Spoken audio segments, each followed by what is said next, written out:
салом тамошобинони гиромӣ, хулосаи хабарҳои муҳими 4 моҳи тоҷикистон ва минтақаро аз пойгоҳи хабарии бомдод бароятон пешкаш мекунем. шурӯъ мекунем аз як нигоҳи кӯтоҳ ба сархати хабари муҳими рӯз дар ин барнома. комиссияи амрико дигарбора хостори таҳримот ба зидди мансабдорони тоҷик шуд. ҳамлаи 2 ҳавопаймои бесарнишин ба Кремл, Москва онро суиқасд ба ҷони Путин номид. мудири боғи хоруғро ба маъбаси рақами 7 интиқол доданд. 23 сол ҳукми зиндони як ҷавон аз Сангдара барои қатл дар пойтахт. ва акнун тафсилоти хабарҳо. комиссияи амрикоии озодиҳои динии байналмилалии амрико рӯзи 1 майи соли 2022 гузориши солона дар бораи вазъи озодии дин дар кишварҳои дунёро нашр кард ва 17 кишвар аз ҷумла Тоҷикистонро ба рӯйхати сиёҳи кишварҳои мавриди нигаронии хос шомил карда ба ҳукумати амрико тавсия дод то ба зидди неҳодҳо ва мансабдорони тоҷике ки дар поймол кардани озодиҳои динӣ даст доранд таҳримот ҷорӣ кунанд. ба ҷуз аз Тоҷикистон имсол ба рӯйхати сиёҳи комиссияи амрикоӣ ҳамчунин Бирма, Хитой, Куба, Эрон, Кореяи Шимолӣ, Покистон, Русия, Арабистони Саудӣ, Туркманистон, Афғонистон, Сурия ва Ветнам шомил карда шуданд. Тоҷикистон аз соли 2016 инак 7 сол боз ба таври доим барои саркӯби озодиҳои динӣ дар рӯйхати сиёҳи амрико қарор мегирад. Вашингтон бояд бар асоси хулосаҳои комиссияи байналмилалии озодиҳои мазҳабӣ нисбат ба кишварҳое ки дар рӯйхати сиёҳ меафтанд таҳримот ҷорӣ кунад. вале департаменти давлатии амрико эълони таҳримот нисбат ба Тоҷикистонро ҳар сол ба далели манфиатҳои стратегии амрико ба таъхир мегузорад. нозирони умур ҳар сол ба таъхир гузоштани эълони таҳримот ба зидди мансабдорони тоҷикро асосан ба нақши Тоҷикистон дар мубориза ба таҳдиди терроризми байналмилалӣ ки аз Афғонистони ҳамсоя бармеояд рабт медиҳанд. мақомоти Тоҷикистон гузориши ахири комиссияи байналмилалии амрикоро дар бораи вазъи озодиҳои диниро ҳанӯз шарҳ надоданд. дар бахши тоҷикистонии гузориши комиссияи озодиҳои динӣ гуфта мешавад ки дар тӯли соли 2022 шароити озодиҳои динӣ дар Тоҷикистон ҳамчунон вазнин боқӣ монда ҳукумат ба таври бераҳмона аксарияти мусулмонони кишварро саркӯб мекард. зикри шудааст ки нафарони то синни 18 ҳаққи рафтан ба масҷид ва иштирок дар дигар маросими динӣ ба ҷуз аз маросими дафнро надоранд ва кӯдакон танҳо дар хона аз волидони худ метавонанд маълумоти динӣ бигиранд. аз соли 2014 дар Тоҷикистон тамоми имомхатибонро давлат таъин мекунад ки бояд либоси барояшон муқаррар кардаи мақомотро пӯшида, мавъизаҳои барояшон навиштаи мақомотро қироат кунанд. дар гузориш гуфта мешавад ки дар тӯли соли 2022 дар Тоҷикистон маъракаҳои зидди ришу ҳиҷоб идома дошт ва аз ҷумла моҳи июни соли 2022 кормандони милиса як занеро ки ба нишони аъзодорӣ либоси сиёҳ пӯшида буд боздошт карда 7 соат дар шӯъбаи милиса нигоҳ доштанд ва то аз уш рафтанаш латукуб карданд. вақте наздикони ин зан ба мақомот шикоят карданд ба онҳо таҳдид карданд ки то 15 шабона рӯз ҳабсашон мекунанд. як бахши гузориши комиссияи амрикоӣ имсол ба таъқиби пайравони мазҳаби исмоилӣ бахшида шуда аз ҷумла аз халифаи исмоилӣ Музаффар Давлатмиров ёдовар шудааст ки моҳи июли соли 2022 боздошт ва моҳи август бо ҷурми ифротгароӣ вале дар асл барои баргузории маросими дафни лидерҳои ғайрирасмии вилояти мухтори Кӯҳистони Бадахшон ба 5 соли зиндон маҳкум гардид. дар гузориш ҳамчунин аз саркӯби хунини эътирозҳо дар ин вилояти мухтор, зиндонӣ кардани беш аз 200 нафар аз зодагони ин минтақа дар тӯли соли 2022 ва бастани як мактаби тариқати исмоилӣ ва чандин тари марбут ба бунёди Оғохон хабар дода мешавад. муаллифони ҳисобот ҳамин тавр зикр карданд ки дар тӯли соли 2022 тақрибан афроди марбут ба ҳизби аз соли 2015 дар Тоҷикистон мамнӯи наҳзати исломӣ ҳамчунон идома дошта, аз ҷумла аз тариқи истирдоди аъзо ва ҳаводоронаш аз кишварҳои дигар. ҳамин тавр яке аз асосгузорони ҳизби наҳзати исломии Тоҷикистон Зубайдулло Розиқи 80 сола ёдовар шудааст ки барои ба маҳбусони дигар дар зиндон омӯзондани асосҳои дини ислом 2 маротиба ба карцер шинонда шуд. комиссияи озодиҳои мазҳабӣ ба ҳукумати амрико чунин пешниҳод додааст: Тоҷикистонро барои нақзи давомдор, мунтазам ва изтиробовари озодиҳои динӣ дигар бора ҳамчун کشور مورد نگرانی خاص ثبت کرده قرار خود را از اعلان تحریمات به ضد دوشنبه را بیکار کند. در عوض کمک‌های آمریکا به حکومت تاجیکستان در عرصه امنیت شرط گذارد که قانون دین سال 2009 اصلاح شده، وضع آزادی عقیده و آزادی دینی بازبینی شود. منصبداران تاجیک حتما در مسئله آزادی دینی ترینینگ بگیرند و به آنها برتری آزادی دینی برای مبارزه و پیشگیری افراطگرایی فهمانده شود. نسبت به مؤسسه‌های دولتی و منصبداران تاجیکستان که مسئول نقض جدی آزادی دینی میباشند، از طریق بستن حساب‌های بانکی و منع سفرشان به آمریکا تحریمات جاری کرده شود و به حکومت تاجیکستان در سطح عالی با این مقصدها فشار آورده شود. معین کردن و بلافاصله آزاد کردن افرادی که در تاجیکستان برای فعالیت‌های آسایشته دینی و منسوبیت دینی محکوم به زندان شدند. خبر دادن برای همه محبوسان اعتقادی که با انگیزه‌های مذهبی زندانی کرده شدند. فراهم آوردن امکانات به ناظران بین المللی برای نظارت شرایط در زندان‌های تاجیکستان فشار آورده شود. همچنین تقاضا شود تا به ناظران بین المللی امکان نظارت شرایط در زندان‌های تاجیکستان. خدمات مطبوعات پرزیدنت روسیه خبر داد که شب 3 مای سال 2023 کاخ کرمل، قرارگاه پرزیدنت روسیه ولادیمیر پوتین، هدف ضربه درون‌ها یا هواپیمای بی سرنشین قرار گرفته است. در ویدیویی که به دنبال نشر شد دیده می شود که چگونه یکی از 2 درون به سوی کرمل فرستاده شده به بام آن نزدیک می شوند و در لحظه قریب به هدف رسیدنش آن را می زنند. سامانه رسمی پرزیدنت روسیه اوکراین را در این حمله و سوءقصد به جان پوتین ابلاغ کردند و نوشتند رژیم کیف 2 درون را با هدف از بین بردن پرزیدنت به قرارگاه ولادیمیر پوتین در کرمل شلیک نمود، ولی در نتیجه اندیشیدن چاره‌های سر وقتی خدماتی با استفاده از دستگاه‌های پیشرفته جنگی هر 2 درون بدون یگان تلفات جانی و خسارات مالی زده افکنده شدند. بنا به گفته سخنگوی پرزیدنت روسیه دیمیتری پسکوف، ولادیمیر پوتین سر 3 مای سال روان در قرارگاه نوواگاریووا در نزدیکی مسکو جایگیر است به سر میبرد و این حمله به جدول کاری او یگان تاثیر نگذاشته است. پوتین به طور معمول به کار خود ادامه داده ایستاده است.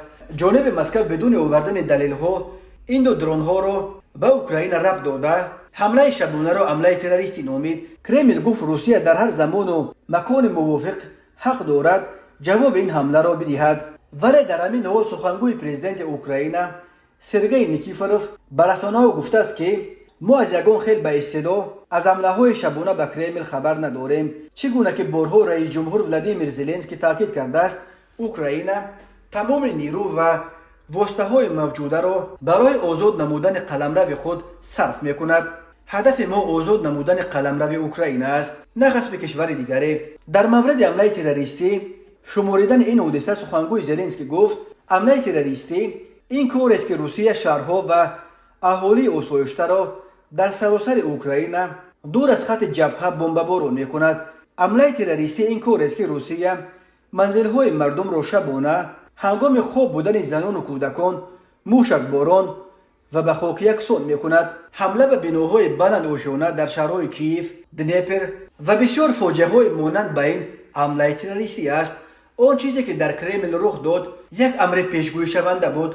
روسیه می‌خواهد در عرفه 9 مای یک حالت ترس و وهم را به بار آورده و از آن سود برد. الکی بعضی از منصبداران و وکیلان پارلمان روسیه از ارتش این کشور خواستند تا در جواب باید نظامیان روس قرارگاه پرزیدنت اوکراین را موشک باران کنند. مخالفین حکومت روسیه به این نظرند که از بس که کرمل قلب روسیه است، این حمله از پیش تعریض شده تنها برای به خشم آوردن اهالی و همین طور با این بهانه برگزار نمودن یک معرکه بسیج‌سازی با شعارهای وطن دوستی صورت گرفته است. لیانید والکوف، یکی از مخالفان سرسخت پوتین، گفت گذشته از این حکومتداران میخواهند احساس بدبینی روس‌ها را نسبت به مردم اوکراین بیشتر نموده در عرفه عکس‌العمل ارتش اوکراین اهالی آسایشته آن کشور را باز هم بیشتر بمباران کنند. روز 3 مای سال 2023 باشد درون‌ها به فرودگاه حربی در ولایت بریانسک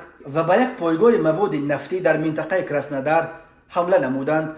روز 2 مای باشد روبر نیم جزیره غرب شده کریم که از سال 2014 این جانب تحت کنترل روسیه است، از حمله طیاره‌های بی سرنشین خبر داده بود.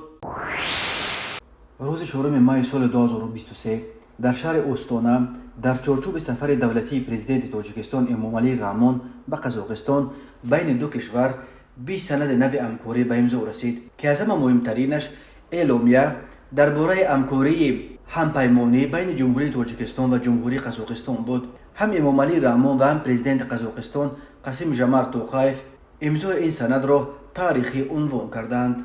همچنین در چارچوب همایش دایره‌های تجارتی قزاقستان و تاجیکستان که 3 مای در حاشیه سفر دولتی امامعلی رحمان برگزار شد، شرکت‌ها و کارخانه‌های دو کشور 39 قرارداد به مبلغ بیش از 1 میلیارد و 800 میلیون دلار به امضا رسانیدند. توقایف همچنین همتای تاجیکش را با مکافات عالی دولتی قزاقستان اردن التین قرین یا عقاب طلایی قدردانی کرد. امامعلی رحمان به توقایف برای چنین استقبال گرم و مهمان نوازی اظهار سپاس کرد و از او دعوت به عمل آورد که هر فرصت برایش موافق به تاجیکستان سفر کند. پرزیدنت تاجیکستان همچنین اظهار داشت که تاجیکستان همیشه بازوی برادرانه و دستگیری دائمی قزاقستان را احساس می کند و ما برای این از دولت برادر منتدار هستیم. و افزود پوشیدن است که قزاقستان یکی از وارد کنندگان اساسی گندم استعمالی به تاجیکستان محسوب می شود. از این رو حاصل غلطانگی ها در قزاقستان برای ما نیز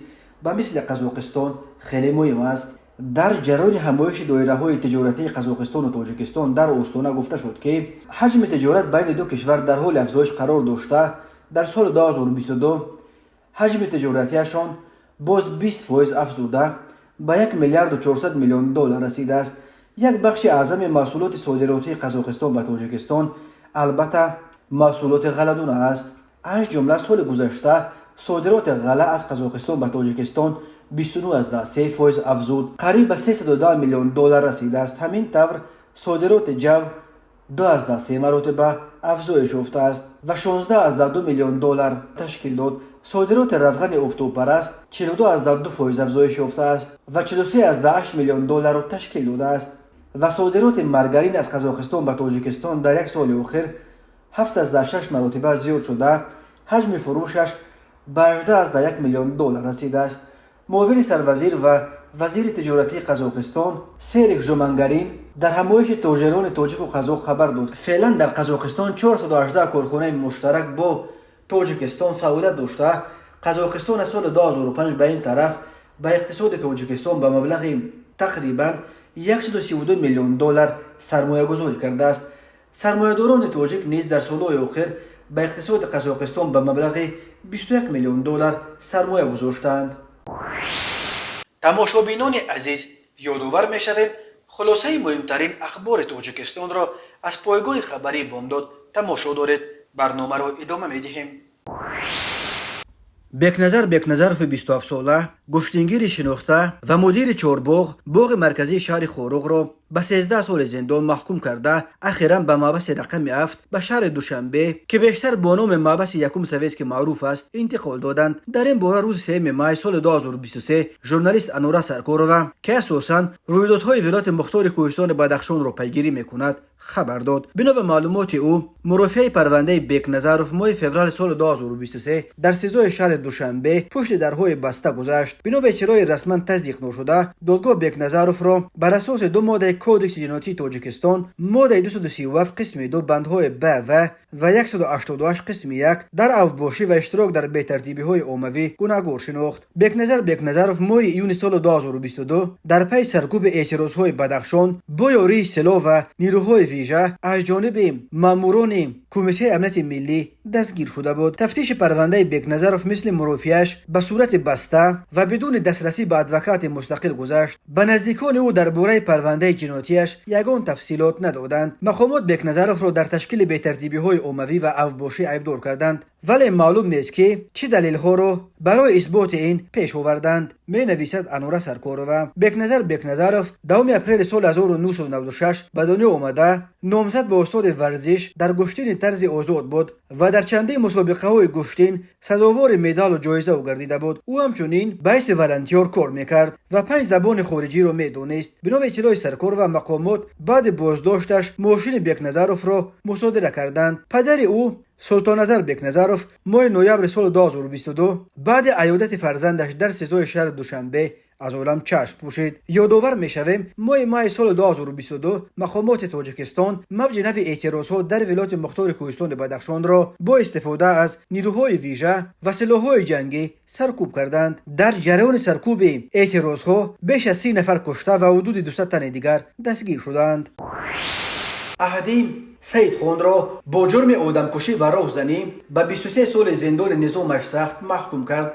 در این باره شام 3 ماه سال 2023 در برنامه اخبار وزارت کارهای داخله خبر دادند. بنا به گزارش نشر شده سحنه 6 فوریه سال 2023 در کوچه قهار و پایتخت تاجیکستان در ساحل دریای دوشنبه جسد جوانی را با علامت‌های مرگ مجبوری پیدا کردند. معاین کرده شد که او سیدوف بختیار سال تولدش 1993 ساکن نویای رودکی است. الکی بعد چند روز به کارمندان میلیس میسر شد که این جنایت سربسته را آشکار کرده شهروند احدی سید خان سال تولدش 1993 ساکن دهه سنگدره نویای مومن آباد با اتهام دست داشتن در این کشتار دستگیر کنند. دادگاه شهر دوشنبه روز 2 ماه سال 2023 احدی سید خان را بر اساس ماده 104 و 249 کودکس جنایتی جمهوری تاجیکستان در جنایت‌های آدمکشی و رهزنی گناهکار دانسته برای آدمکشی به 18 سال و برای رهزنی به 13 سال زندان محکوم کرد. دادرس گفت حکم نهایی برای احدی سید خان به مهلت 23 سال با ادای جزا در محبس نظامش سخت تعیین کرده شد. تفصیلات دیگر این حادثه در گزارش شرح داده نشد، اما اتفاقا حکم زندان این ساکن مومن آباد برای قتل بختیار سیدوف در روز اعلان شد که اگر عمر وفایش میکرد او به سن 30 میرسید. به حساب مقامات حفظ حقوق جنایت‌های سنگین به مثل آدمکشی در تاجیکستان در سالهای آخر متاسفانه رو به افزایش است. از جمله بنا به آمار وزارت کارهای داخله در سال 2022 در مجموع در جمهوری 58 حالت آدمکشی و سوءقصد به کشتار ثبت شده است. سال 2021 در تاجیکستان همگی 41 حالت آدمکشی و سوءقصد به کشتار ثبت شده بود. 3 ماه سال 2023 تقریبا ساعت 9:40 راننده اتومبیل تمغه لکسوس محمودوف عبدالستار سال تولدش 1993 ساکن نویه جیهون هنگام حرکت کردن در شورای دوشنبه 5 پایان واقع در حدود جماعت دیهات خیل وردینویه بلخی از عهده اداره واسطه نقلیات نبرآمده به اتومبیل تمغه مرسدس بنز تحت اداره راننده دولت و فرخ سال تولدش 1993 ساکن جماعت دیهات فرونزه نویه مذکور برخورده است. در نتیجه راننده اتومبیل تمغه مرسدس بنز دولتوف جراحت‌های وزن جسمانی برداشته در بیمارخانه به هلاکت می‌رسد. از روی حادثه مذکور تحقیقات ادامه دارد. پرونده جنایتی با ماده 247 قسم 4 کودکس جنایتی جمهوری تاجیکستان نسبت جوان 23 ساله ساکن نویه مشچا که پیش با ماده 247 کودکس جنایتی جمهوری تاجیکستان صورت شده است آغاز کرده شد که او ماه سپتامبر سال 2023 در حدود شهر استرافشان با رای فریب به باوری مرد 48 ساله ساکن نویه ظفرآباد در آمده 132 سر چاروای معده شاخدار را به مبلغ 65100 سامانی نقد گذاری کرده گرفته 14100 سامانی را داده باقی مانده 51000 سامانی را به احتیاجات خود صرف نموده است. اوید به این حادثه تفتیشاتی ادامه دارد. کمیسیون حالت‌های فوق‌العاده تاجیکستان با تکیه به معلومات اگنتی هواشناسی کشور خبر می‌دهد که روزهای 6 و 7 ماه در قلمرو تاجیکستان هوای نامساعد در نظر داشته شده است. در ناحیه‌های جداگانه تابع جمهوری ولایت ختلان و سوخت باران‌های پرشدت و حتی ژوله می‌بارد. رعد و برق می‌شود. هنگام رعد و برق در بعضی ناحیه‌ها باد شدت میگیرد، خطر سر زدن برق وجود دارد. در راههای کوهی و عقبه‌ها خطر لغزش ترمه، یرش و ریزش سنگ وجود دارد. احتمال بالاروی سطح آب در رودخانه‌های جاری شونده از قطارکوه‌های ایسار، دریاهای یوخسو، قزلسو، وخش، زرافشان و اسفره زیاد است. در همین ارتباط کمیته حالتهای فوق‌العاده و مدافع گردشدنی نزد حکومت جمهوری تاجیکستان از کل ساکنان و مهمانان کشور خواهش میکند در این روزها از سفرهای بی ضرورت از طریق راههای کوهی خودداری کنند. بارانهای پرشدت میتواند باعث افزودن شماره صدمه‌ها در راه شود، به خصوص در راههای کوهی و نزد کوهی. هوای تیره و بارانی حرکت ماشین‌ها را به مشکل روبرو می‌سازد. رفتن به صحرا برای انجام دادن کارهای کشاورزی، مال چرانی و رفتن به دامنک‌ها برای غنچین اعزام یا گیاهای شفابخش خطر دارد. به احترام از همه رانندگانی که سفر دور دارند خواهش میکنیم در هوای بارانی که معمولا محیط را تیره میکند سرعت حرکت را بالا نبرند و جان خود و جان همسفران خود را در خطر نگذارند. کمیته از ساکنان با احترام خواهش میکند تدبیرهای بی‌خطری را جداً رعایت کنند. در حال پیش آمدن این یا آن حادثه فوق‌العاده شهروندان میتوانند با تلفن‌های 112 992 93 800 28 19 223 13 11 مراجعت کنند. تماشابینان عزیز و گرامی، این بود مرور به خلاصه چند خبر مهم امروز تاجیکستان. خبر و گزارش‌های بیشتر از تاجیکستان و درباره تاجیکستان و اطراف آن را در سامانه پایگاه خبری بامداد در این نشانه پیگیری نمایید: www.bamdad.com. خوش باشید.